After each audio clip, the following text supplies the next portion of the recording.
I'm learning things. I don't know how I'm learning them.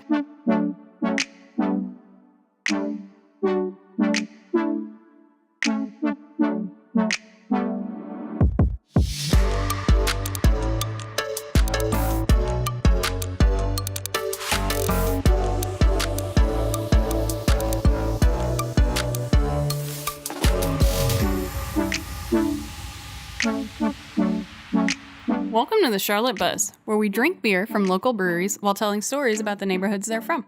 I'm Chrissy, and this is Drew. And today, we are actually, going to do something very special because we are going to taste two beers from two breweries. Ooh. But this is actually in honor of the completion of round 1 of Buzz Bracket voting.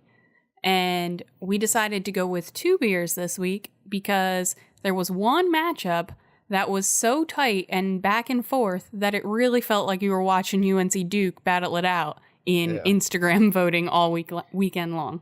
It's pretty tight. Yeah, it was nuts. Yeah. So we are actually going to be sampling both Cabarrus Brewing Company and Salud Cerveceria. Every time. We need to learn words. Yeah, I think that works. They know what you're talking about. So Cabarrus and Salud, we're going to hit the two of those up. The stories we have prepared today are from Cabarrus County, from the greater Concord area.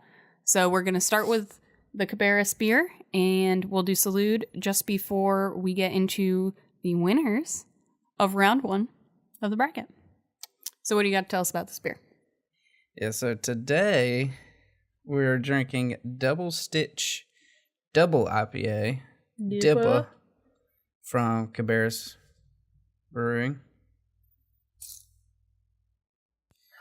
It is brewed with pale ale, caramel, Munich wheat, and flake oats. Quite a bit of hops in this one. Mercur, Citra, Galaxy, and Amarillo, and twice dry hopped with Citra, Amarillo, and Vic's Secret for fruity and citrus flavor and aroma. Are you impressed with that pour? Because I really thought it was not going to go well. It was this big old... Got a full-size growler again, so... Yeah, I can't handle that. It's not... I could do it fine if I wasn't reaching around my mic all awkwardly like I am. Now... We did try 2 beers while we were there getting this. We did. And we forgot which one was which while we were drinking them. Sure. So we think we picked the right one. Pretty sure we did. We gonna learn today. Yeah. I'm gonna try it.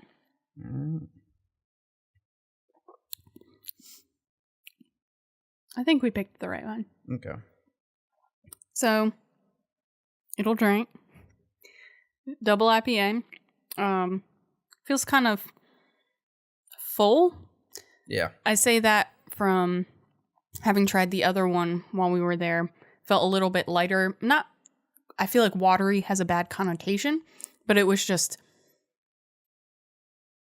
less thick. I think both of these will be like that because they have oats in them. That could be it. It seems like both of these have oats. And I think that's what gives it a full body, as they say. I don't know what to describe the flavor as. I just think it's good. I think oats is a decent, like now, I know you might have just like suggested that into my brain, you know? I almost want to say it's sweet, but it like hints at sweet, but isn't quite sweet. They say a subtle sweetness. I mean, subtle is a very good word for it because it's like, it almost feels sweet, but it doesn't quite feel sweet. Yeah. So I didn't read, I skipped a sentence in their description on purpose. Okay. And it says, this sentence is, it has a fuller body from the wheat and oats and a subtle sweetness. Hey, look at me, I'm growing. I'm learning things. I don't know how I'm learning them. You hit that one right on the head there. That's awesome. So is it my turn now? Yeah. You just made me feel so much better about my ability to do anything at all. Well, I remember that from yesterday that it was like heavier. Mm-hmm. And I think this was sweeter than the other one. Hmm. I'd said it had more of like a fruit juice taste. Yeah, you did say that. And I wanted to see if I what you stood thought. my ground on what I thought. I mean, the sentence I skipped, you said it yourself. So, good job. Thank you. I mean, for what it's worth, I don't know that I actually heard you read the other part of it either. Because I was too busy trying not to spill that everywhere, but... Yeah, so this is definitely on the It'll Drink. Oh, yeah. It's our wheelhouse. Oh, yeah.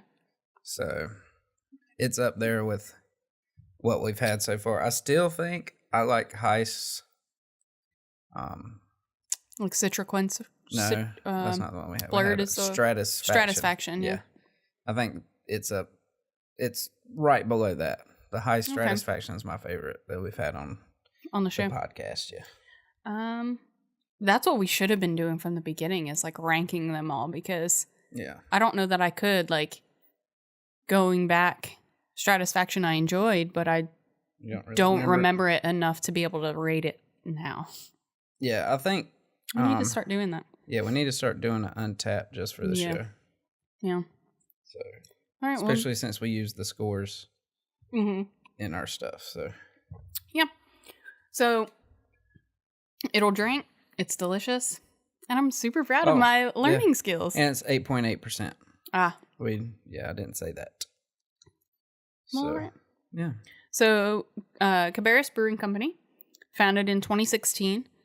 I believe they actually started the process in 2015, but it just, all the red tape, they were officially founded in 2016.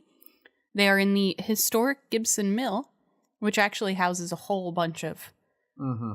there's a lot going on there. Yeah, there's a lot going on there, but... They got you an escape room. Yeah, they do have an... We need to do that. Maybe when we hit up High Branch. Yeah. Which... Can't be a Monday or a Tuesday. Yeah. We'll talk about that later. So, yeah, I don't have a whole lot else with that. Their website didn't really give me a whole lot to go on in terms of their specific history.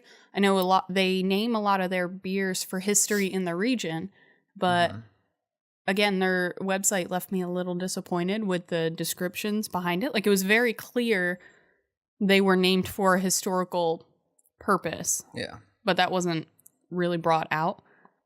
You just kind of had to be in the know. Yeah. I was a little disappointed, but Cabarrus, if you want to revamp your website or upgrade your copy or any of that, you let us know, because we'll make that happen. All right, so like I said, we'll get to Salud's beer as we get into the bracket stuff. But if you want to start us off with a story, let's see what you've got about the greater Concord area. Yeah, so I figured our podcast is called The Charlotte Buzz, and we're talking about Concord. So I figured I'd talk about something in Concord named after Charlotte. I can appreciate that logic. And that would be Charlotte Motor Speedway. What? Race Hell Praisdale. I hear you, Foster. Where are you at, man? Yeah. So, a guy named Curtis Turner. Okay. Was an one of the first drivers in NASCAR. And he visited the recently built Daytona Speedway in 1959 and decided, I want to build one. I mean, like when you see something as, I mean, it sounds kind of like you. I want one of those. I'm going to make that happen. Yeah, why not? Yeah. Yeah, I mean, when you see such a landmark as the Daytona Motor Speedway, you can... Yeah, I mean, I've never been there, but I can imagine Yeah. What that must have been like. So he had made all his money in the lumber industry and was also a NASCAR driver himself. So he happened to own land about 10 miles northeast of Charlotte. Okay. They didn't straight out come and like say it, but I imagine that's where the Speedway is now. Yeah. They didn't like directly go, and that's where he built it. But they wanted to leave you guessing. Yeah. He ended up partnering with Bruton Smith. He was a promoter at the local Concord Motor Speedway and the Charlotte Fairgrounds, where I Okay. imagine they raced at the Charlotte Fairgrounds as well. You may have heard that name. I have not. I've told you about them. Okay. So Bruton Smith Clearly, Boulevard. I listen when you talk often. Bruton Smith Boulevard. If you go to Concord Mills, Yes, you have. if you get off the I-85 exit, Concord Mills Boulevard is to the left. Mm-hmm. Bruton Smith to the right. You're right. Pretty sure he fought pretty hard to get it named Bruton Smith Boulevard. Sure. It's about like Jerry Richardson putting a statue of himself at his stadium. Yeah. Kind of weird. That's the thing. Yeah. Anyways, so the pair got together and went straight to NASCAR. I imagine NASCAR hadn't been around too long at this point. So they can just like go up to NASCAR and say, hey, we're building a racetrack and we want to run a 600-mile event on Memorial Weekend to rival the Indy 500. And they said, okay. I mean, yeah, all right. Yeah. You got a place for us to race these cars? Sure. Yeah, so this is 1959, and they're going to run that race on this racetrack that they haven't built yet, Memorial Day 1960. I mean, that's ambitious. Yeah. So if you can pull that off, you do you, man. Yeah. So they start construction, and right after construction started, they found out that turns 1 and 2 and much of the planned infield was a solid slab of granite. Not a lot of surveying done in 59, I imagine. It was like, let's build here. So they had to spend $700,000. And I mean, like, not that 59. That's that long ago, but long enough that, oh, God, that means a lot more. And I didn't look it up. What are you doing? I'll put data on the screen. He's going to forget in editing, don't you worry. Of how much that's worth today. Yeah. So if you're listening to this on the podcast, go hop over to YouTube in the first, 10, 15 minutes of the podcast to find out how much that's worth. Because it's very important. You need to know it. Yeah. So that's how much he spent on the dynamite, $700,000. And that was his the original intended budget for the entire thing. Oh, God. All right. Yeah. So, weather also didn't help. A snowstorm. Of course. Naturally. Yep. Naturally. Yep. Yikes. Delayed the pouring of concrete in the spring of 1960. Why do you need to pour concrete if you're going to full-on slab of granite anyway? That's true. Just level that sucker out. I mean, I don't know how precise. I know how imprecise dynamite is, but just I mean, get it out of there. Come on. So, anyways, they after all that happened, he said he begged NASCAR to push it back 6 weeks to June 19th, 1960. With all that said, 6 weeks isn't a lot of time. Sounds like they built this joker pretty quick. I mean, yeah, like 6 weeks is still nothing. That's like touch-ups in the construction world. Yeah, I guess it's just an oval and in that massive of concrete. I mean, yeah, but a whole lot of bleachers and stuff. But damn, I didn't have any numbers on the like how many could fit in the grandstands originally. I don't have those numbers. Yeah, I imagine that was updated, but I mean, they later. Still. So his original budget, $700,000, ended up costing $2 million. But he did. No big. But he was able to get an inaugural race in 1960. Okay. So that was called the World 600. Ooh. And the winner was Joe Lee Johnson. Hey. Completed the 400 laps and won the World 600 at an average speed of 107 miles an hour. Quite frankly, I don't know a whole lot about racing. I've been to several races, actually. Again, coming from the Northeast, it's actually come from Pocono 500 area. Like, that's my backyard. It's really that close. You don't go out that weekend because we don't have the infrastructure for it like we should. But 107 doesn't seem like a lot. It looked like it was about on par with the rest at that time. Oh, at that time, yeah. Do you know, and you may not, what they kind of race at now? Well, I think it's gone up and down quite a bit. I mean, I know there's a lot of regulations and whatnot, but getting faster and faster. The fastest I saw for the Coca-Cola 600, I think is what I think the fastest I saw was like 160. Okay. That I was kind of thinking that like my brain went to like 200 for a second and I was like, I feel like a 157 type of thing is in my brain for some reason. I think now it's like sitting right at 140. Okay. Yeah, I can imagine between like safety regulations and banking curves and new technology to increase, but then they got restrictor plates and whatnot so that they don't just fly up in the air. Yeah, I can imagine that coming and going a good bit. So yeah, it's been up and down for a while. Mm-hmm. With all that over budget, they started off in turmoil. I believe it. I mean, that's more than double. That's like 2.5 times your original budget. Yeah. But you still did it dang fast. And yeah, so very quickly, Turner was kicked out by his board of directors. Because of the money to build it, or like hostile takeover? Well, yeah, I think he just didn't repay the debts fast enough, and they assumed it was poor management. And, yeah. So they pretty much kicked him out, and filed for a Chapter 10 bankruptcy in 1961. Wow.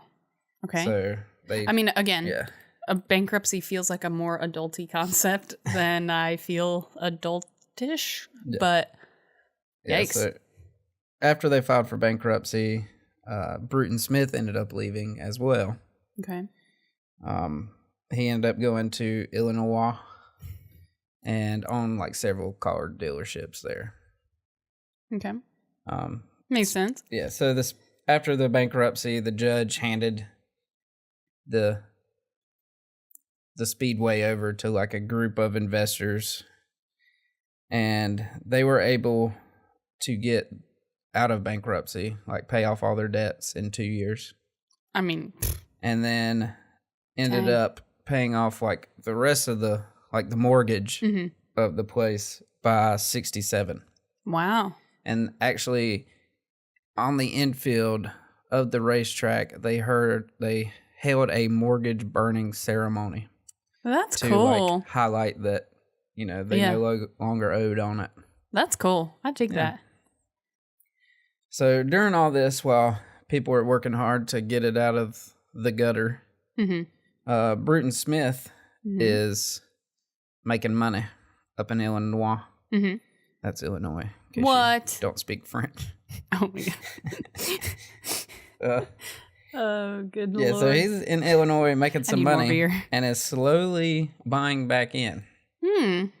And by 1975, has regained a majority ownership. I mean, rock on. While he was buying all those, buying up all those shares, they had added a road course to the infield in 1971. Mm-hmm. So yeah, Bruton hanging back, buying back in, gets full or majority stockholdership. Stockholdership, I don't know. Yeah. Something like that. I'll take it. And he decides he's going to start an expansion plan. He takes back over a couple of the guys who were running the show as the general manager or whatever ended up leaving because they said it's effectively being ran from Illinois. And I was going to say, listen, we don't speak French. Yeah. But I do. That ain't French. Oh, okay. So his new expansion plan included new grandstands and luxury suites added along with modernized concessions and restrooms. Ooh. So you can pee at the track. I mean, if you're going to be drinking all this beer, you're going to have to... Sure. You have to hit the loo. The latrine. Since we're going with the We're French. Multicultural. Isn't that French? Latrine? Water closet. WC. What's latrine? Swear that's French. Anyways. Maybe I was in French class, we said like, can I go to the WC, which is WC, the water closet? Because military. They have a lot of stuff that came from the French. I thought latrine was one of those. Could be. It may just be one of those kind of more historical terms that aren't used. And so when I learned, it was more like this is what's culturally used. Yeah. Very well could be. So, but that was only for people who came to the races. He's like, hey, let's add condos where people could live there year round. Like at the racetrack. Yeah, you didn't know those were there? No. Yeah, you can live there. So it's kind of like living on a golf course. Yeah, but it's a racetrack. What in the world? So good luck sleeping. I mean, yeah. During the All-Star race. Again, like I said, is Pocono 500 is kind of in my backyard. So my aunt's mom, I guess my great aunt, is that how that works? I don't know. Yeah. She lived within a mile. That any race weekend, if we happened to be there, you could not get a word in. When I was going to school at UNCC from our house, you could. That's nuts. Yeah, you could hear it. But that's interesting. I didn't know they had like fireworks. Huh. But yeah. I imagine it like a golf course, although much less tranquil. Yeah. So they built 40 then. I think they ended up adding like 11 more later. Some number in there. It's near the 50s. Okay. A 135,000 square foot, 7-story facility. Okay. To house the Speedway's corporate offices, ticket office, gift shop, leased office space, and the Speedway Club. An inclusive dining and entertainment facility. Ooh. So, you can live there, you can work there, you can buy shit there, or you can feel like you're buy stuff there. Family friendly. I sort of cussed earlier. Oh. But I think 1 or 2 slips is acceptable. So you can feel like you're on vacation there, even though you're living there. Yeah, that's kind of what it sounds like. Yeah, and have a bunch of drunk rednecks all day, every day. Yeah, race up, race down. Yeah. So they also added a 1,200 fixture permanent lighting system, and it became the first modern super speedway to host night racing. Ooh, because of that. That's cool. Yeah, that was like $7 million or something. I believe it. That's. They also have at the time when they put it up, the world's largest high definition video board. It's about 200 feet wide. The world's? Yeah. Oh, okay. At the time. But yeah. So it was 200 feet wide, 80 feet tall. Wow. And Texas Motor Speedway now has the tallest. Sure. But still, that's cool. Not in the state, not in the country, in the world. Yeah. And they actually utilize that more than just races. So if you go to the annual Christmas light thing, they have a Christmas movie up there. Oh, that's cool. And they also do drive-in nights. Or they did. Go. I don't know if they still do. I've been to a drive-in once. It was one of my life goals to go, and I don't know. We got one back home. Well, I'm also from Pennsylvania, hour outside of New York City. Ambient light is everywhere, and we don't have as many sort of historical type of things in our greater area as the South does. So it was something, in the last less than 10 years ago, I went to a drive-in theater for the first and only time in my life. Good. I like it. I want to go. Yeah, so they may still do that, but they had drive-in movie nights with it. And, yeah. The racetrack actually has held up to 380 events in a year. Oh, wow. Not even sure how that's possible. I know. I was like, math. How does that work? Who's fudging numbers? It includes 3 large NASCAR races. The Coca-Cola 600. Shocker. It was actually used for what it's built for.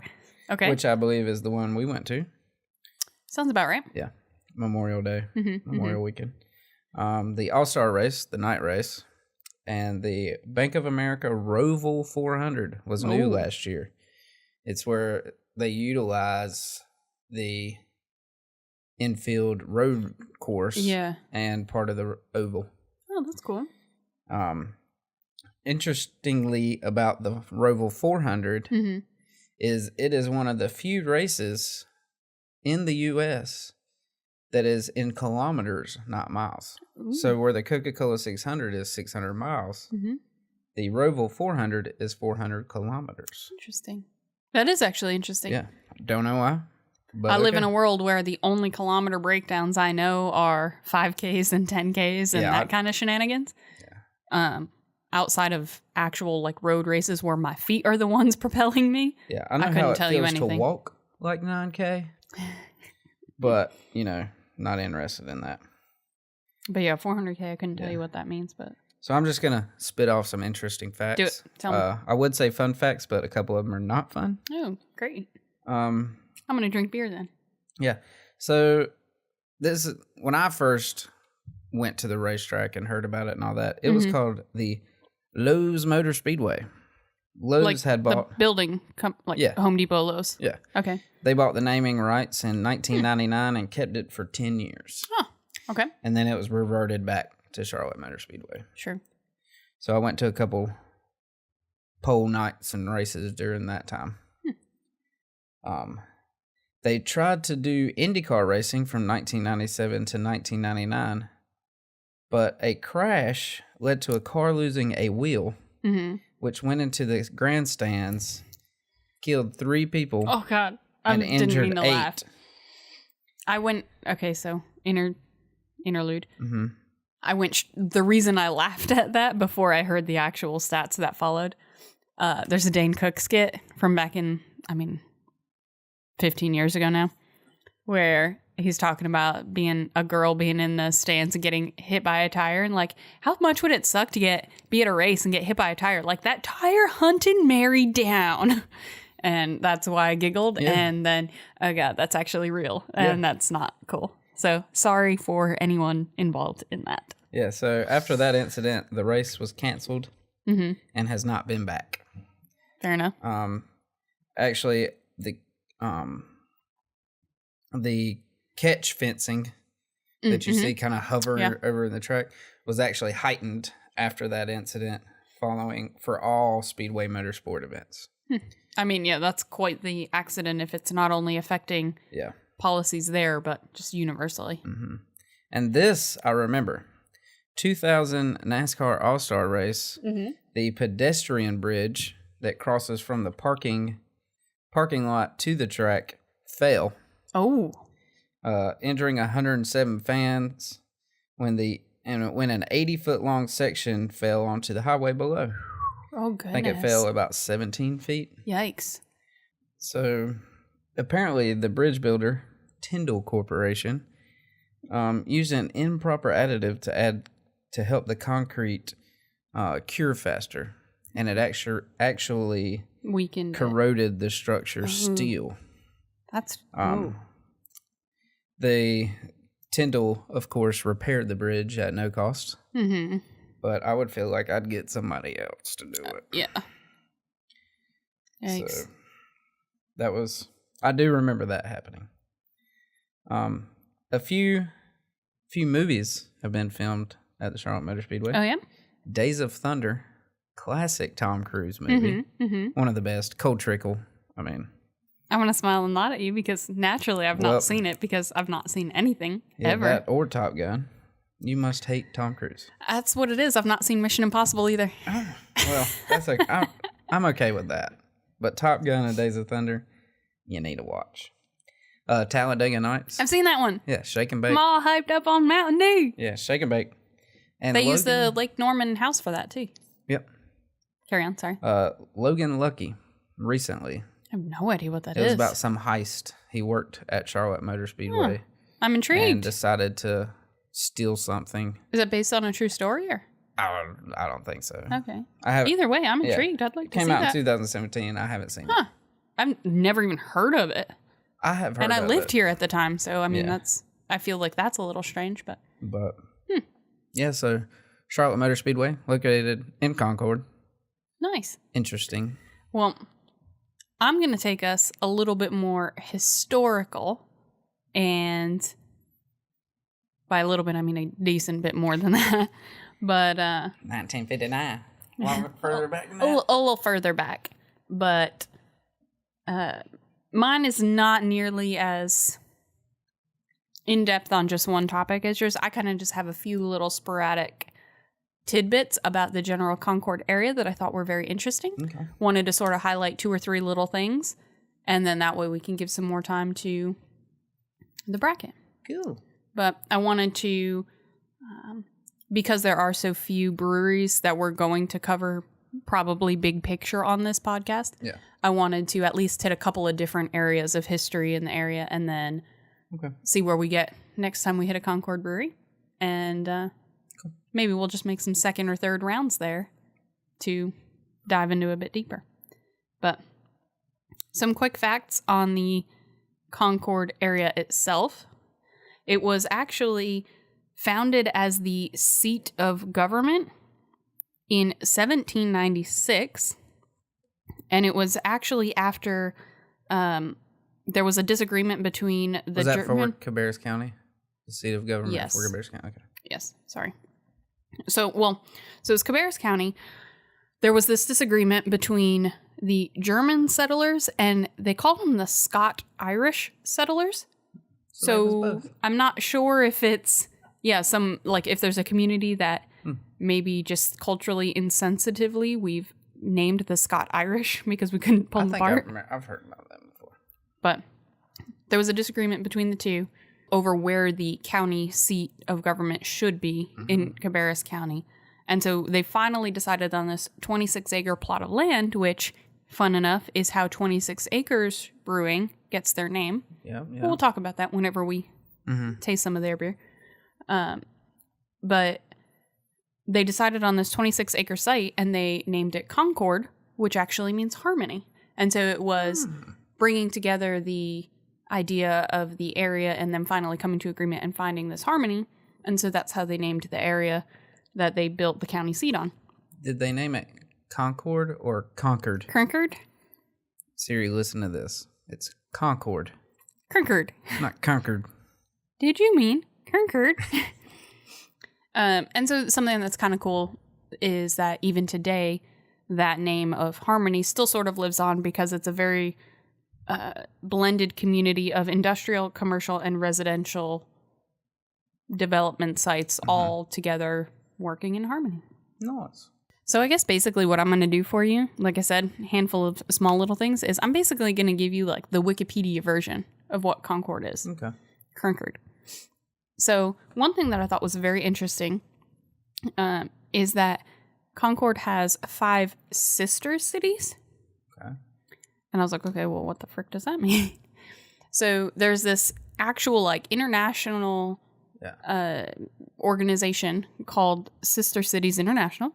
It is a nonprofit citizen diplomacy network that creates and strengthens partnerships between the U.S. and foreign communities, which they actually have roots from the Eisenhower days from a conference on September 11th, 1956, which I actually thought was very interesting because it was a conference that was the 11th and 12th that was talking about the need for unity, the need for different communities to get involved and understand each other and to develop. And so that over time and through kind of various programs ultimately became the Sister Cities program.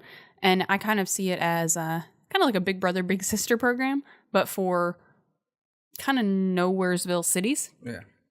As in, like, it's not typically it's not a capital city or a bigger city like that.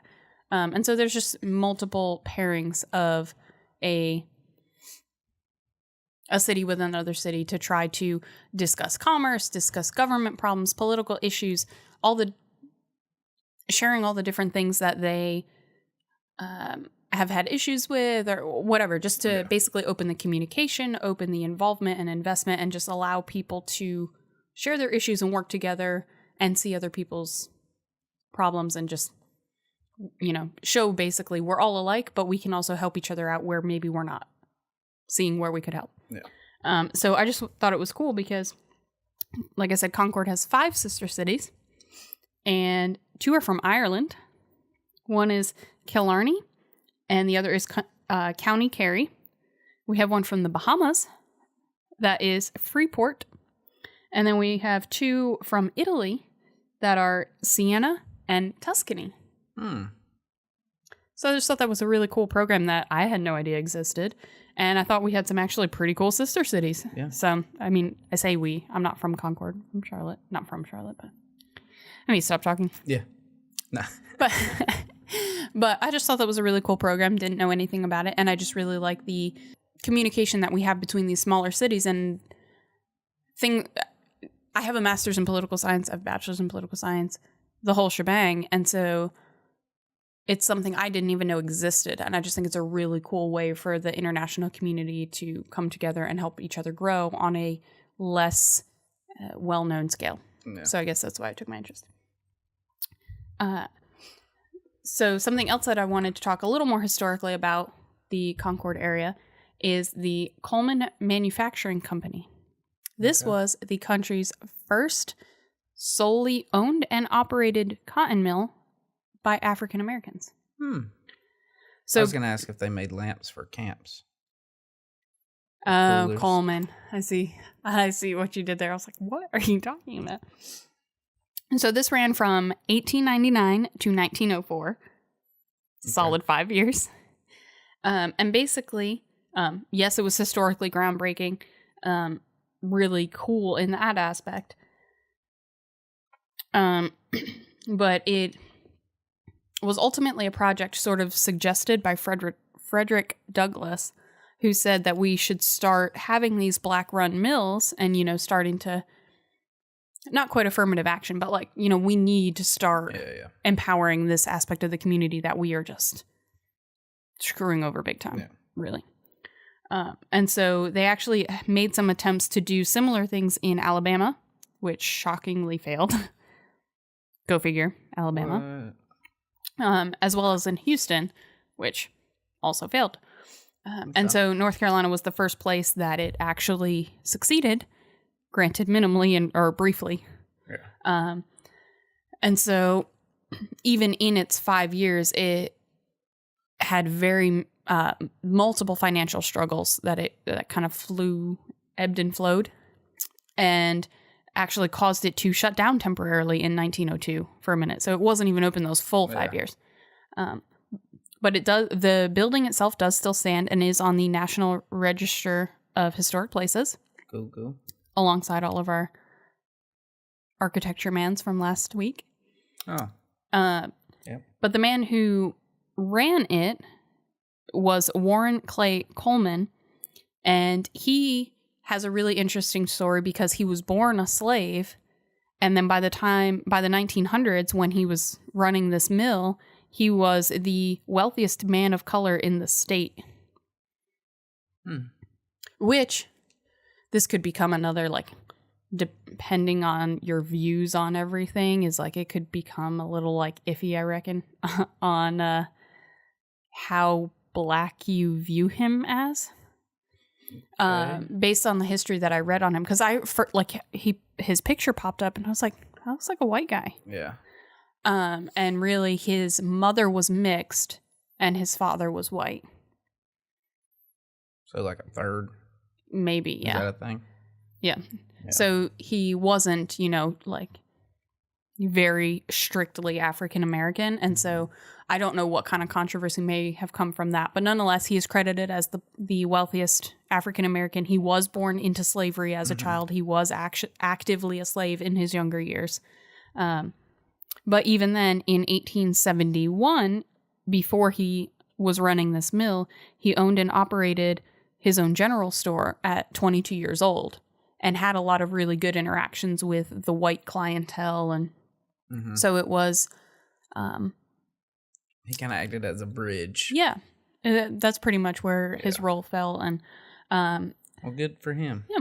And so the mill actually kind of went under in 1904. Like I said, it had all of these financial issues, even still, but it actually closed down in 1904 because Coleman died, quote, suspiciously. And so there's also a very unfortunate historical context that could mean several different things there.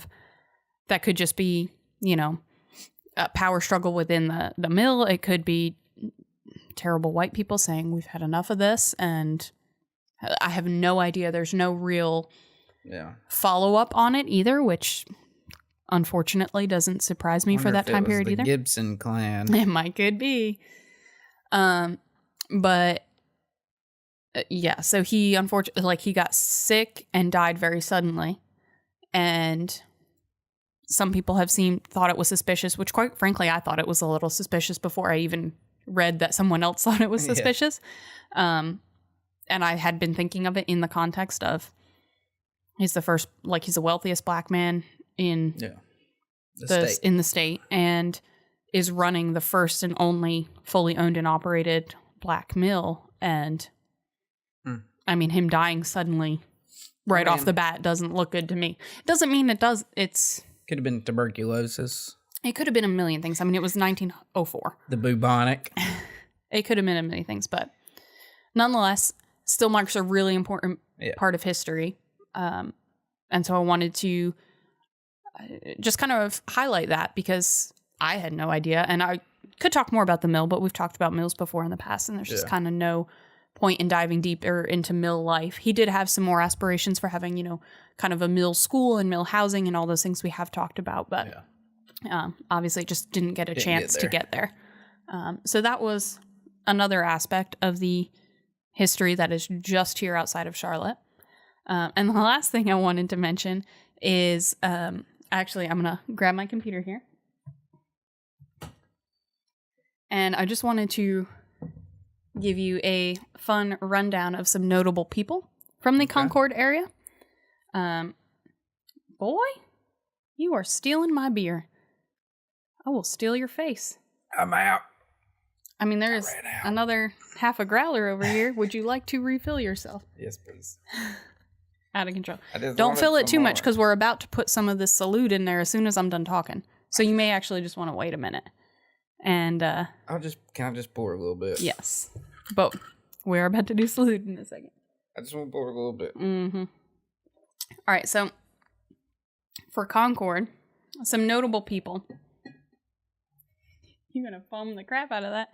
This is what I learned on day one. I was trying to do it quick. The Avett brothers are from Concord. The band? Yeah. I did not know that. Right? I did not either. I feel like that's something I should know. Warren Clay Coleman, who is... Oh, goodness. Who is our resident richest black man in the 1900s. I'm going to skip some of these, and quite frankly, I don't know a lot of these names, but some of them I feel like you might know. Okay. We have Jay Graham, collegiate and NFL running back, and assistant coach to Florida State. Never heard of her. We have Billy Goodman, professional baseball player for the Boston and Chicago Sox, respectively. We've got a bunch of actors and actresses. We've got Carol Barbie, television and movie actress, writer, and producer. We have Jody Hill, film director, screenwriter, producer, actor. Jimmy Hitchcock, former NFL cornerback. Nikita Koloff, retired WCW professional wrestler. Lance, female?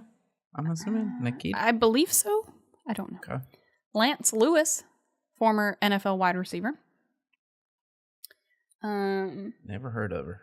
Mike Morton, retired NFL linebacker. This is vaguely familiar. Bradley Pinion, NFL punter for the 49ers. Never heard of her. Lamont Reed, former NFL and CFL cornerback. Rachel Riley, reality television personality and winner of Big Brother 13. Well, good for her. Do you know who that is? No, never heard of her. Okay. Corey Seager, professional baseball player for the LA Dodgers. Oh, I was like, I recognize that name. The brothers. There's another one. Ain't there? Okay. Kyle Seager, professional baseball player for the Seattle Mariners. Yeah, I know them. Ish Smith, basketball player for Wake Forest in the NBA. Okay. I like that his name is Ish. I thought the Seegers played at South Stokes, though. Maybe. It just says that they were born in Concord. That's all. From Concord. Okay. Bubba Wallace, NASCAR driver. I don't know anything about NASCAR to know who that is. And the name that kind of stuck out to me that I just thought was super interesting and I had to dive a little deeper in, and that'll be my last little segment here on Concord, was Blanche Taylor Moore, serial killer. Oh. And that was the name that, based on that kind of a intro. I'm Yes. thinking of the Ackley brothers. Dustin Ackley played for the Mariners as well. I see. And he went to South Stakes. I see. But yeah, I knew the Seegers were from North Carolina at least. So my last person on my notable list that stuck out to me most based on that, glorious occupation. The serial killer? Yes. Blanche Taylor Moore, born in Concord. It sounds like she spent most of her adult life in Alamance County. Okay. Alamance,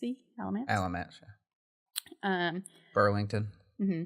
But her parents were mill workers. Her father was a preacher. And there's some really, I didn't dive too deep into it because it's a little disturbing, but... You gotta look out for those preacher's kids, though. I mean, but really, though, sometimes, especially, even up to, 10 years history, it's not long ago and still happening. Have you seen Footloose? I have She not, just caused actually. all the trouble. I have not. You think it's Kevin Bacon, but it wasn't. Well, no, It was see... the daughter. Why I didn't dive too deep into this was, unfortunately, the corruption in the church. And this comes from a church girl who does currently regularly attend church. Mm-hmm. The corruption in the church is atrocious and terrible. And so this girl, they said this thing of basically she was prostituted out by her father. And all kinds of abuse happened. And, it was horrid. And basically they were saying she could quote scripture and turn it wildly sexually lewd in the same breath of a sentence. And she just had a very unfortunate upbringing, which doesn't excuse anything, but nonetheless, it's where she started in life. And so lived in Alamance County. And basically they have convicted her of murdering one. When was this? Oh, don't you worry. Okay. I'm going to tell you.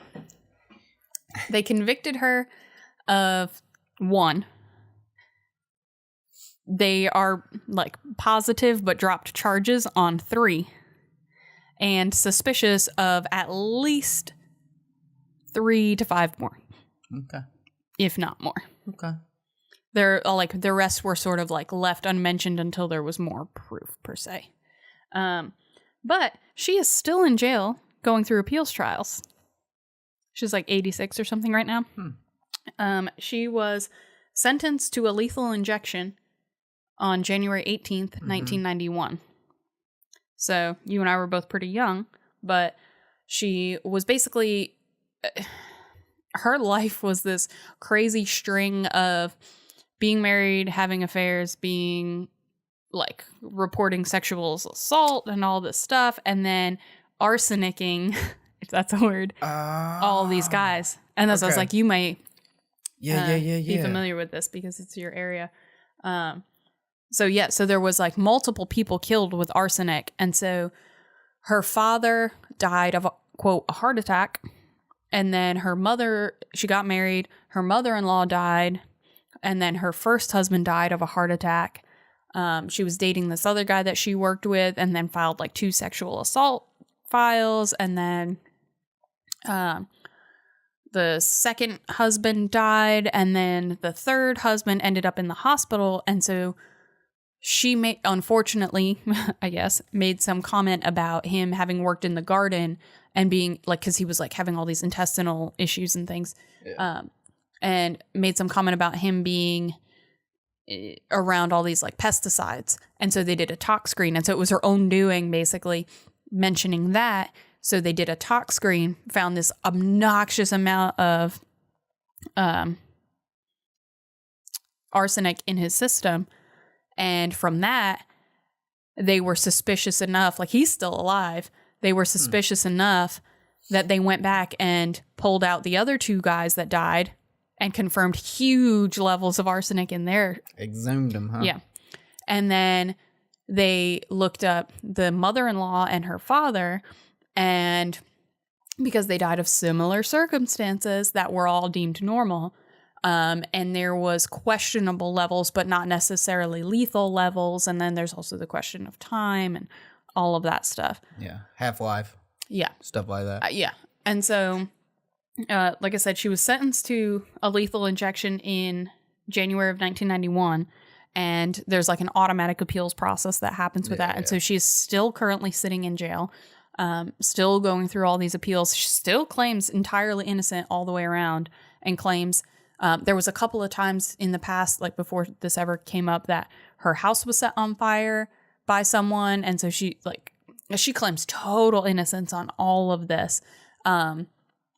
But there's like all of these ex-lovers and chaos and everything and chaos involved. And I just thought that was super interesting because I think on the one hand, we think in the digital age, things are so much worse, but I think a lot of times we're just not as, we just don't, we didn't have the access. If you look at stats, then so it's getting better. Yeah, I just think it's really interesting. And so often we hear about like, you know, guys being these big creepers, but it's not just guys that are scumbags of the world. But also, maybe learn a little bit more on it, is they actually wrote a book on her called Preacher's Girl. And there was actually a movie done called Black Widow Murders. Was it a Netflix original? No. I don't want to watch it. Yeah. It was, I want to say it was made in like the 90s. It's a little older. Yeah, I'm probably not going to watch it. But there is a book, there is a movie. Cool. And yeah, she's still alive. She's still going through appeals and still claims she had nothing to do with any of it. I mean, how else do you get arsenic? Like, I don't understand what arsenic is, I guess. It's like rat poison.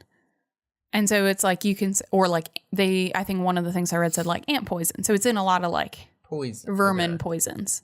Okay. And so it's something that people don't normally have in them. You can have it. You can accidentally get it? I mean, no, you would get it, but you can get it, and it's like when I am sick and I go to the store and I buy Sudafed and they make me sign a thing saying I'm not going to make meth. Because if I bought 20 cases of Sudafed, I can make meth, but having one case of Sudafed is fine. I'm saying, like, how do you get it in your person? Right. You would not ingest, you could, in theory, accidentally ingest arsenic, but not to a lethal level, really. You'd have to be kind of dumb to do that. But yes, like... Maybe some people just like the taste. No. I mean, if you watch The Sixth Sense, it's got a taste. Because she poisoned... The mom was like keeping one of the first ones that the kid visited.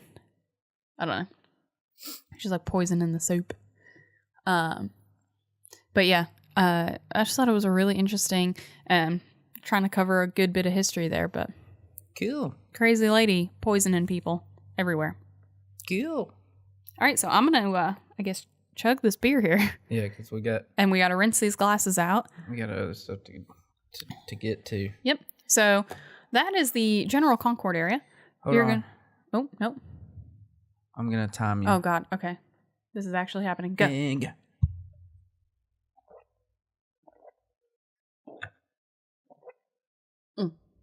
6 seconds. I mean, that was like a third of a beer. Yeah, I think a third is generous. That was probably like a quarter. Hey. I'm not a chugger, guys. Okay. All right. So if you're watching the video, you're going to have a nice quick jump cut while we rinse these glasses so we can taste the Salud.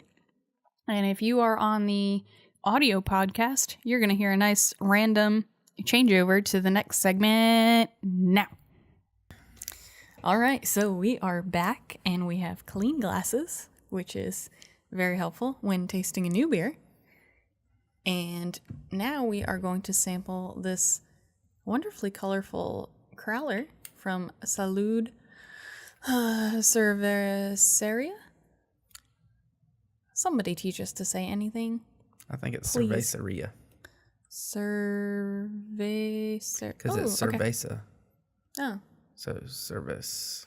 I spoke French, not Spanish. Or Cerveceria. That's what I'm going to go with. I'm good with that. We're drinking a Salud Tippa. Yep. And I'm going to let Drew tell you all about it while I try to pour this bad boy. Que humo It's a J. So. Oh, goodness. I can't even open it without making a mess. Kehumo? When I ordered it, I looked at the guy and I was like, can I get Kejumo? And he was like, yeah. Like, because I had done I'm going to pronounce this terribly. But, Yeah, Kejumo. He also may not have known. Yes, it is a triple IPA. 11.5%. Oh, goodness. So. Good thing I have eaten recently. Nice. Let me get this information here. It's a triple IPA brewed with wheat and copious amounts of oats. All the oats like today. The last one, yeah. That was not planned, actually. Yeah. Hopped heavily with Eldorado and Citra Cryo hops. So a little Eldorado. Let's see what's going on there. And oats again. The first pour out of a crowler is really hard because it doesn't get proper airflow, so you've got to glug it just to make sure it doesn't spill out. Sure. So I don't know why it's hovering in the air. I was trying to wait for the foam to go down. All right, so you keep talking. I'm gonna taste. Yeah. So should be heavy, like the last one. A little more full-bodied, as they say. And definitely more full-bodied. Okay. What about heavy? It was a bad sip because it was also still full of foam, but I think it's fruitier than the last. Having recently just contemplated this oat in your beer conversation with the Cabarrus, I definitely get a more potent sense of that here. Okay. I don't know. I don't know. You give it a shot. Yeah, thanks. Been waiting for that. Oh, well, I didn't know you needed my permission. Also, this will definitely drink in my category. But, it feels like thick. Yeah, yes, it will definitely drink. Mm-hmm. It's in my it'll drink category. Mm-hmm. If it's in my it'll drink category, I can't see it not being in yours. Yeah. I would put it, I don't know. I'm trying to compare now the two.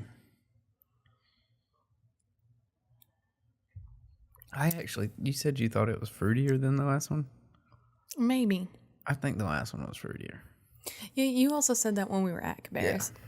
Yeah. And you thought that was fruitier than the other one we had tasted, and I disagreed there. That was called also. So Juicy. Mm-hmm. Yeah. Yeah, I think that other one was fruitier for me than this one as well. Interesting. I don't know. I don't know either. Maybe your palate just pulls that out of that one better. It just hits you right. Ingredient they got. I don't know. So I would put this as the new number 2. Right below Stratisfaction for me. Again, I liked Stratisfaction. I can't remember it well enough to give it a proper ranking. No. So I have nothing to go on but Cabarrus forward at this point. Mm-hmm. And I would have to put Cabarrus above this one. Okay. I think this is very good. It's not like this is, like, yes, it's technically at the bottom of my list now, but it will stay in the top of that list as more come in, I'm sure. But I liked Cabarrus a little better. I just think, for me, it's less juicy. Mm-hmm. I do like the full-bodiness. I do like the full-bodiness. I almost feel like it's too full. Like, apparently Dippas are where my happy place is. The Tippa's a little too much, and just the IPA is cool. It's home. I can stay there, but it's not where I really want to be. The Dippa's my happy place. But yeah, less fruity for me. Mm-hmm. And that's why I'm putting it above Cabarrus. That's fair. Yeah, I think it's just a little too thick for me. Yeah. It's definitely not bad. Enjoying it. I mean, you can't see through that thing at all. No. No, sir. So, quick facts about Salud. It was founded in 2017, and the brewery was founded in 2017, but it actually started out of the concept of Salud Bottle Shop. And that was opened in 2012. And the couple who started it actually were doing like banking and the really corporate suckfests that we know decently well.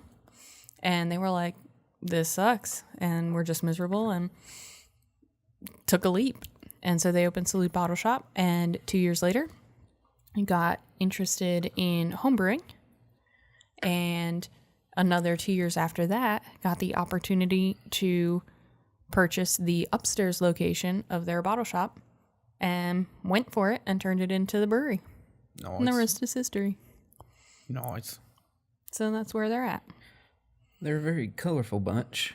They sure are. But it is a really cute, like, it's a very small space, but it's super cute. Like, it's very cozy and comfortable and has a lot of life in it, considering it's so small and compact. I'd say it's cozy because their ceiling's so short. Mm-hmm. But it gives it a whole, ceiling. it gives it like that historical context, because the ceiling is so low, and like we had mentioned today, the windows are Like much touching closer to the ground. floor. Yeah.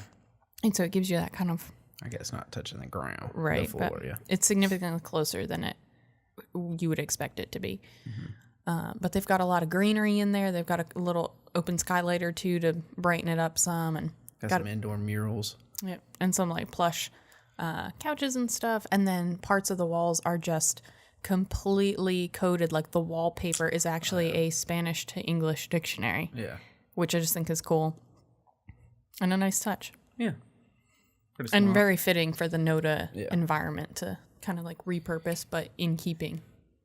I think it's a really cool space. Yeah. So it is now time to reveal our round one winners and who is moving on to round two in the bus bracket.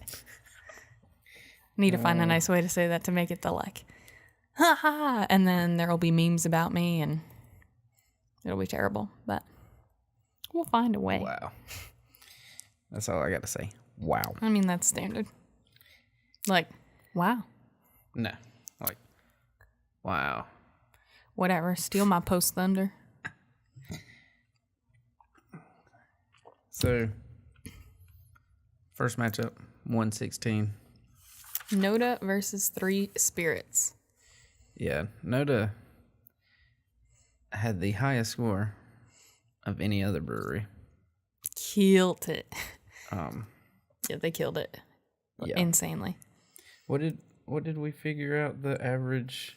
Approximately, it was an average of just shy of 675 Yeah. per matchup. Yeah, so about 675 votes per matchup was the average. And Noda came in with a score of 646. yeah. Yeah. So Yeah. that was a It was a trouncing. yeah, I mean, and it probably wouldn't have mattered who was up against Noda.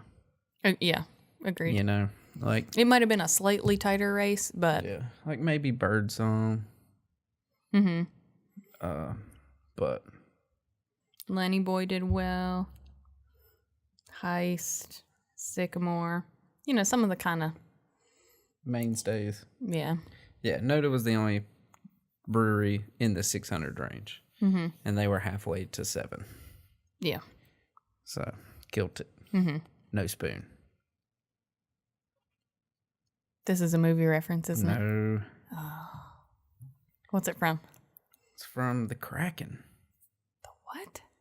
Defensive end, Panthers, Oh. Kraken. So I'm sucking as a newly minted charlatan.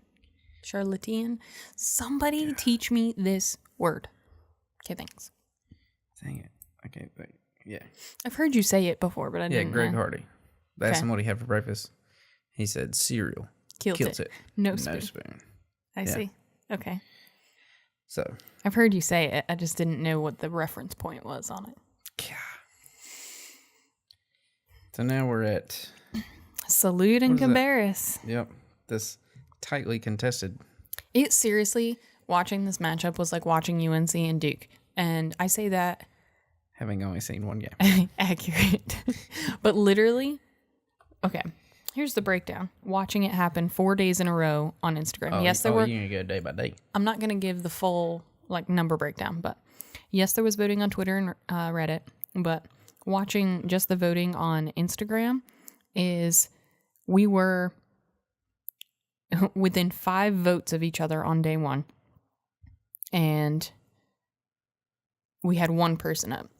The next day, we had the opposite person up by 15 votes. The next day, we had the first person up, and then the 4th day, dead tie. Yeah. 50%. It was so back and forth and so close that the percentages were 49-51 if they were off. Yeah. And then it was the same way on Twitter and Reddit too. It was just so close. And in the end, Salud. they beat him out. Yep. So Salud is moving on. I tried to tell you that this beer was better, but you didn't listen. They were highly contested. It was the closest matchup. So yeah, I mean, that's why we're doing this 2 beer thing. I know. I'm saying you may think you're right, but not by much. Yeah, that was a good one. That was a really fun one to just watch the voting happen. Keep an eye. That's the only one we kept an eye on. Mm-hmm. So the next one was Wooden Robot and Ass Clown. It's the 5 versus the 12. Mm-hmm. And Wooden Robot. We need something way more exciting to announce these. We're just and yep, cool. Well, there's so many. I don't know how to make it more exciting right now. Should we just kind of through them since we got a lot of other stuff? All right. So the next was actually a pretty interesting one to watch for a little bit there too. It was Unknown and Suffolk Punch. And at first it was close. Yeah, they started to pull away. But ended up being Unknown, taking the W. So they will be moving on. Up next, we got Old Mech and Old Dallas, and I don't think there was really much of a question who would win that one. Yeah. Just don't know enough about Old Dallas. Yeah, just too small a name against too big of a name. Yeah. Too early on. So Old Mech. Mm-hmm. Resident Culture and Bold Missy. Resident Culture? Yep, that is in fact. Okay. There was a lot of heated votes for Bold Missy. Just, feminism, only female run. There were. Only female run brewery. Mm-hmm. So there was a lot of excitement around that. But ultimately, Resident took the win. Sugar Creek and High Branch. This one let me down. That was your Cinderella, wasn't it? Yep. High Branch was my Cinderella. And Sugar Creek had it the whole way. Sure did. That was a sad day. Yeah. So the untapped score doesn't really mean much. Because High Branch was the highest. I mean, it does also come down to who you've activated on social media. So yeah, the Horde. Mm-hmm. Maybe the Horde just didn't know. Yeah. Next, we've got Lenny Boy and Cavendish. And that was a pretty... lopsided. Pretty lopsided. Yeah, Lenny Boy had third most votes. I believe so, yeah. Just behind Birdsong and Noda. So, good showing from them. Yeah. And that's another one. They've got their beer side, their kombucha side, so they're in a lot more markets as well. But they have a dog on the logo. they're just hitting it from everywhere. I mean, they had the female activate vote. In every horde. Yeah. Now we're on to the right side of the bracket. Back at number 1 verse 16. Mm-hmm. So we got Birdsong and 26 Acres. And Birdsong. Yep. Again, that was our second most. Yeah, second scored. Most votes. Mm-hmm. And then we move on to D9 and Divine Barrel, which is probably the next closest of a matchup that we had. Yeah, at least throughout the whole period. Right. It was nowhere near as close as Salud and Cabarrus, but if there was another one that was sort of tight and, could have swung. We kind of kept our eyes on it. It was D9 and Divine, but Yeah. ultimately D9 took that one. They won the third. No, they didn't win the third day. Okay, never mind. I thought they did.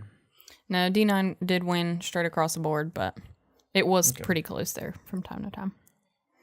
All right. Legion and Legal Remedy. Got a lot of love for both of these guys. Mm-hmm. Both of these breweries, because they activated their hordes early and continuously. Early and often. Mm-hmm. Legion pulled it out at the end, but excited to see where Legal Remedy is next year. Yeah. I think they had a decent growing rookie season in the bracket, and have the potential to watch back a small some market team. Yeah, and they can watch back some tapes and make some progress next year. Then we move on to Catawba and Town. Kind of a juggernaut versus the little guy, but also the actual local versus the sort of local. Yeah. But in the end, the big guy has more horde. Yeah, Catawba. So I mean, it's a solid place, but yeah. Come on, Charlotte. I will say that this obviously was a social media voting thing, so that plays a huge part of it. And so Town did kind of, like, we notified all the breweries weeks before we started this, but we're obviously aware that some would see it, some wouldn't, some whatever. But we did everything we could to make it as fair and even as possible so that everybody could promote themselves. And we made sure we were tagging everybody so they could promote as we went. And so Town, I think, finally caught wind of it right there on the last day. And so you can see in their votes, they stayed sort of consistent in the votes they were getting each day. And then that last day when they did promote it, they got twice as many. Yeah. And so that did make a big difference. But obviously by then it was far too late. And even still, they weren't quite making the numbers that Catawba was making. But activating that horde is crucial. Just crucial. You gotta do it, guys. All you gotta do is click a button, share some repost. Things. Yeah. Sycamore and King Canary. It's another one. Yeah, I'm really interested in King Canary. We need to go check them out for sure. Couldn't withstand the Sycamore juggernaut. Crew. Yeah, but I'd say, I mean, they're probably one of the top 5 in the area of big names. I mean, I realize there's a lot of them that are big names, but if you're going to call some really big names, I'd give that top 5. Yeah. So, I mean, tough matchup for them, but we're going to have to go check them out. Mm-hmm. I like their branding and whatnot. Yeah. So. It's true. I mean, absolutely all of these we're going to get to at some point. If you keep up with the podcast, we'll hit it up after the bracket sometime. Mm-hmm. And if you're from any of these breweries and want us to come to you first, hit us up, because we're always just kind of throwing darts at a list as to which one we're going to do next. Yeah, pretty much. Who has a new release that looks interesting? We'll do that week. Yeah. What's going on in current events for your brewery. So next up, we've got Free Range and Blue Blaze, which was probably the third closest matchup. Yeah. And Free Range pulled that one out in the end. Mm-hmm. Nothing else really super exciting to analyze on that one. We've got Triple C and 4001 Yancey, which brews at 4001 Yancey, which again was one that hit it late. Yeah, 4001 Yancey hit it up real late and posted on Monday about it, and you could see the difference in the votes they got. But it was basically like garbage time points. Yeah. I mean, they would have had to just crush it. Yeah. I don't know. And I mean, for that last day, they did have a record day of votes. The last day, they did crush it. But it was already far too late. And Triple C was already pulling in such good numbers the other days that even though they pulled in great numbers that last day, it just wasn't enough to overcome. Yep. So activate your horde sooner. Early and often. Yeah. Early and often. So Triple C takes that one home. Last matchup. We got Heist and Amor Artis. Yeah. Amor Ortiz held up decent, though, They really did, actually. against... Because there are against several, Heist. there are several that were kind of smaller names and Yeah. whatever. And I mean, Heist's one of the top 5, I would say for sure. And compared to how some of the other smaller names fared, Amor held in Yeah. there for sure. They did Definitely great, yeah. didn't pull it out. Sorry, guys, but they held their own. So I appreciate that fighting spirit. Yeah, do you got any honorable mentions for losers? In what sense? Either thought they did well or interested in seeing more of. Well, I'll start with Amor Look Ortiz. into Just them next year. sheer grit to hold out to the end. Cabarrus, I mean, I think that's going to be our rivalry. So I'm excited to see how that goes next year. Yeah, I bet you both of them may be ranked higher next year. Yeah, I So could see they that may for not sure. see each other early. And yeah, the But rankings and maybe a everything is second round going to happen significantly different next year. We're going Yeah. to involve many more breweries, so it's going to be a brand new ball game. So be on the lookout for that next year. But until then, it'll be interesting to see how it goes. Suffolk, I would like to see how they do next year. Yeah, it's a tough matchup. They have to. Suffolk and Unknown, I feel like we're very well matched from the beginning. Yeah. Kind of on that same level. And obviously I'm partial to Unknown, so I am glad they pulled it out, but I am sad to see Suffolk Punch go so early on. Yeah. If I'm just looking at numbers for like the lowest seeds, 26 acres. Yeah. I mean, they went up against Birdsong. They went up against Birdsong, and they pulled out some decently high numbers. Yeah. They might have beat a few guys that made it through to the next round. You never know. Yeah, if it was a different matchup, Yeah. they could have gone further. Yeah. Also one that I'm really interested to check out, also after learning the history of their name, but... Yeah. And I am impressed, I think Town, especially being a very new guy on the block. I mean, they're less than a year old. Yeah. And they pulled some pretty good numbers against Catawba. So, I mean, Yeah, we definitely need to head back there too. yeah, I'd be interested to see how that matchup goes in the future, or just like how they can improve their numbers. So, all in all, I think it was a really great first round. We had nearly 11,000 votes overall, Yeah. which, Quite good. yeah, I'd say that's pretty good for I'm happy with it. Buzz Bracket year 1. Let's get 20,000.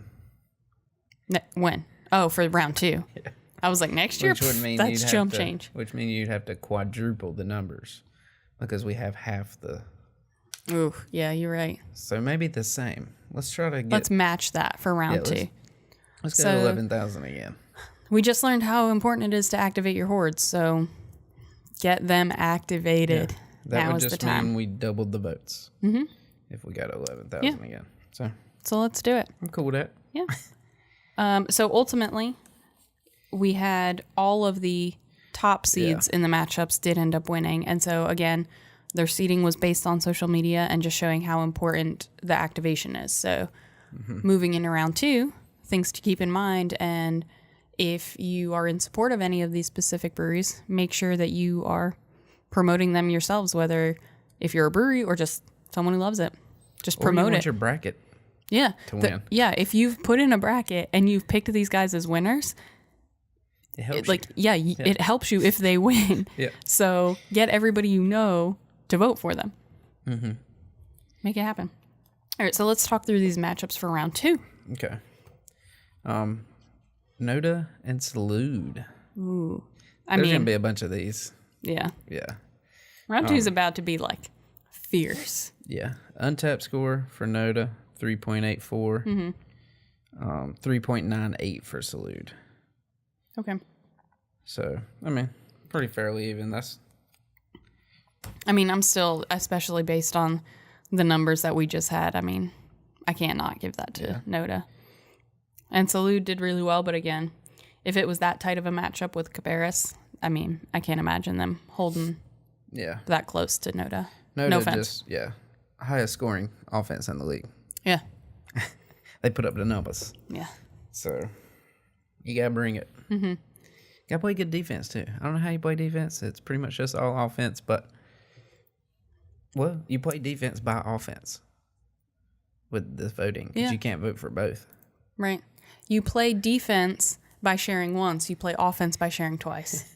All right. Because every time you share once, you're just negating the votes that are already there. Yeah. So that's the defense, and then the offense is taking it a step further. Boom. Jeez. All right. So, I'm gonna have to give that to Noda. I assume you're at the same. All right. So matchup 2. Well, if you need more information on that, I'll have a graphic here. You can't see it if you're watching the podcast, or listening to the podcast, which you should probably watch the podcast on YouTube. Yes. Those graphics look pretty good, guys. They do look really good. They look way better than our faces sitting here talking about it. So, but yeah, it's worth a shot. And hey, if you support our brewery bracketness and get involved and like what we're doing and hit that subscribe, comment, all that shenanigans, that helps support our channel so we can get better equipment and all the good gear so that our faces look better on the video. Yeah, so they're not all this grainy junk we got going on. We can get better cameras and make the video better to match those awesome graphics that we've got in place. Yeah. So matchup 2 is Wooden Robot and Unknown. Yeah. So yeah, it's a 5-4 matchup here. I don't know.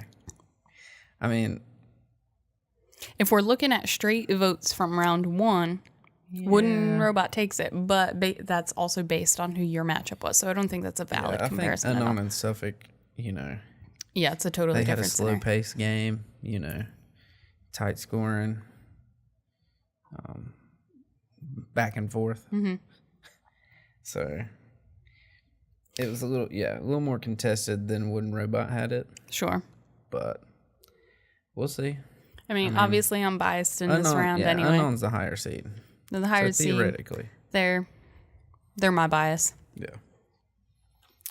Next up is going to be an interesting one, in my opinion. We've got Old Mech and Resident Culture. So, OG versus new kid in the plaza. But Resident Culture has, a cult following. Yeah. And yeah, I'm really interested to see how this one goes. If it's just sheer time and perseverance and, I'm the GOAT type of Old Mech feel versus Resident Culture, who's I feel like this is almost like a Jordan and LeBron type of matchup. I mean, did I take it too far? Probably. I mean, I don't like Especially to liken. Since that never happened and this is happening. I don't like to liken Old Mech to Jordan because I'm a Jordan fan all day. And I'm not the biggest Old Mech fan, but I feel like, they were the first, they were they set the standard and everybody built off of what they started. And Resident Culture, I feel like took that and they went. Yeah. And I feel like they've got a good following. So I think that's actually going to be a very interesting matchup. I think that'll be the matchup to watch this round, quite frankly. Possibly, yeah. I can see that. Personally, I like Resident Culture's beers better, but they tend to stick with the hazy, they stick with the IPAs. Yeah. And Old Mech doesn't have any. And that's just their styles. That's nothing to do with them personally. But if we're going on taste alone, I'm personally picking Resident Culture, but I really think that's going to be the matchup to watch. We'll let you know next week. So, Sugar Creek. I mean, you let Lenny us Boy. know with your votes. Oh, yeah. Sugar Creek, Lenny Boy. Mm-hmm. A 7-2 matchup.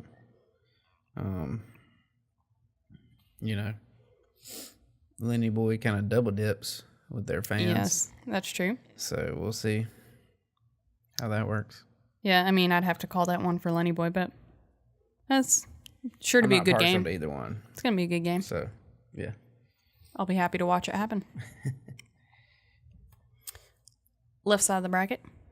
Right side of the bracket. My brain doesn't do left and right correctly, apparently. We've got Birdsong and D9. 1-8. Mm-hmm. So, I mean, Birdsong second highest. Yeah. D9 not struggled. But it was a tighter race. Yeah. Hard fought battle against Divine. Mm-hmm. Maybe they'll be wore out. Back-to-back games get hard. Yeah. So, we'll see. I think Birdsong has, not that D9 doesn't have a good name and isn't known well, but I feel like Birdsong just has the edge. Yeah, plus they got solar panels. Do you know that? I did know that, actually. I forgot about They're it. for the Earth. But I did know that. I think the next one's actually going to be kind of interesting, too. So we've got Legion and we've got Catawba. Now. Yeah, it's like the unicorn versus the Yankee kind of thing. We got Legion, who's the, OG Plaza Midwood. Mm-hmm. And we got Catawba, that's the transplant Plaza Midwood. You're not wrong. So. I like what you did there. I'm going OG. I mean, I am too. And that's what I think. Catawba has the potential to have a bigger following. Yeah, for sure. But also Legion now has a second location in South Park, which we also need to try out just to see it. Yeah. But so they're hitting a second, kind of demographic, a new location to help build their support from. So, but it comes down to activating your horde, and Legion is they've been doing it active and often. Yeah. What was that? Early and often. Early and often. I was like, I couldn't come up with the first word he said.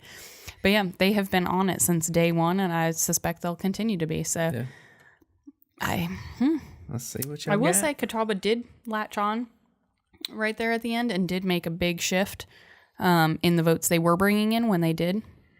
Yeah. So it could be interesting because now that it's on their radar, Sure. it might just come down to really activating the horde versus just putting it in front of their faces. So time will tell. But yeah, I'm gonna pull for Legion on that one. Yeah. I think I feel a little biased towards them now that they've been our OG. Yeah. Sycamore and Free Range, 6-3. Mm-hmm. I like Sycamore in this. I do too. They're the lower seed, but I like Sycamore in this too. Yeah. They've got the longer standing name. I mean, they've got a good horde. But King Canary also put up a good fight against Sycamore. They did. For the seeding difference. That's true. But King Canary was much more active on the social media than either Sycamore or Free Range. Sure. So their good fight may have been. Yeah. We really don't know what's going to happen. Yeah. So I'm gonna call it for Sycamore, but all the low seeds could win this time. Mm-hmm. And it would just completely flip the script. Yeah. Totally good. And our final matchup, we've got Triple C and Heist. I think that's going to be a good one to watch, too. Yeah, not OGs, but kind of classic Charlotte breweries. 2011 and 2012 were when they were founded. I mean, that's kind of OG in this area. They've been around for a while. I mean, because OMB was 09? 09, yeah. So, I mean, that's for 11 and 12. Yeah. That's still pretty early on. This is a 2-7? Yeah. Mm-hmm. 2-7 matchup. So will it stay on par and high seed win everything? Or will Triple C get an upset? I mean, I think that's a really hard one to call. I think. Yeah. I mean, Triple C had a hard fought battle with 4001. Mm-hmm. But that's 3 breweries. Right. It was basically 3 against 1. Mm-hmm. So. Yeah, I don't know. I think that one's hard. I think I'm going to have to maybe call it for Heist. I mean, again, they're 2 locations. They're a lot more in the social realm right now, too, mm-hmm. being built up. So there's a lot more buzz around them. Pun intended. And I said buzz. We're the Charlotte Buzz. Oh, yeah. I forgot. What? So I might have to call in their favor, but I think that's also going to just be a really, really fun matchup. Yeah, I'm going with Heist just because I like their chicken and waffle tacos. Y'all, if I was not Southern at heart already, that would turn me. Those are so good. They are so good. Well done, Heist. Yeah. And they don't always have them. I would order them every time. They have them, but we went during brunch the one day, or breakfast brunch. They feel brunchy to me. I agree, but they did something with like pancakes or something. I don't know. But they need them on every menu they have. It's on the regular time we show up menu. Every menu. Anytime I show up, I want them. That's why I go most of the time. Or for Stratisfaction now. Except it was like a limited release, wasn't it? I believe so. Anyways. So that is round 2. So voting opened at midnight. So it has already been open for 7 hours if you're catching this the minute we release this podcast. Yeah. If you're catching it later, get going because it closes Monday at midnight. So you can catch voting on Reddit, on Twitter, and probably easiest and most important on Instagram. Yeah, Instagram, you get multiple votes. Right. Every day there will be a new vote up. Yep. So follow us at VanGo Creative, VanGo Creative. And in our stories, we will be posting all of the votes each day. Four opportunities you get to vote. And make sure you follow us to get updates and all of that. Yeah, so like, comment, subscribe everywhere you get your podcasts. On YouTube, you'll get to see my awesome graphics that I spent They are sweet. endless hours on. And that's And also I'm not a going to joke. have to do when I get off here. The sleep factor during this, guys, is we're not sleeping and we're drinking a lot of beer. So all in all, we're going to be a hot mess after this. So Yeah. help us. Yeah, so subscribe. Yeah. God. If nothing else, subscribe just to support our sleepless nights and You ain't even got to watch it. drinking No, stupidity. do watch it. Give us the watch minutes. So, All right. So, like I said, voting's open. So get on them right now. And we will see you all next week with round 2 winners and matchup previews for round 3. check you later. Bye.